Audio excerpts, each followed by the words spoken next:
Rêveberiya Partiya Yekîtiya Demokratîk PYD îro dest bi encamdana serjimêrekî ji bo çend deverên din ji herêma Cizîrê ya Rojavayê Kurdistanê kirine û bu yê serjimêrê bi sedên hezaran ji Kurdên Rojavayê Kurdistanê yên ku li derve dimînin nayên hejmartin û dibe ku hejmara Ereban zêdetir be jiya Kurdan. Ji sibaha îro ve çekdarên Partiya Yekîtiya Demokratîk PYD qedexeya hatûçûnê li bajar û bajarok û gundên deverên Amûdê, Dirbêsî û Serêkaniyê û Tiltemerê danîne. Da ku serjimêrekî dibin navê Ez li virim encam bidin. Li gorî zanyariyên arkê îro jiyan li wan deveran hatiye rawestandin û nabe kes ji malên xwe derkevin da ku ji tomarkirinê bêpar nemîne. Lê di heman demî de her kesek ku ji derveyê Rojavayê Kurdistanê dimîne wê ji serjimêrê bêbar bimîne. Serjimêra ku Rêveberiya PYD li devera Cizîrê ya Rojavayê Kurdistanê encam dide, di demekî de ye ku bi hezaran welatiyên Rojavayê Kurdistanê ji ber kiryarên wan û rewşa aborî derketine ji derve. Ew yek bûye cihê nerazîbûna Encûmena Niştimaniya Kurd li Sûriyê û siyasetmedar û çalakvanên Kurd. اهداف وی جی براستی جمع و غامضن یعنی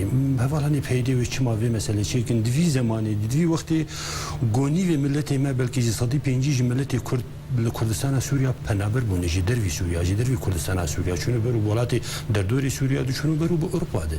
یعنی هدف جوی مسئله ممکنه که تشتکی خطر جدوها به ممکنه که انجام لسر ترتیب ببن نکه برجواندی کرد یعنی لگلک هریمین کردی و بتایبتی لپایتخت کردی سوریا لقامش لو آنها که وقوام تفضلن تغییر دموگرافی که لکی مازن چه بوی جبر گو خل پنابر بونه جبر گو نزیفه بشری جبو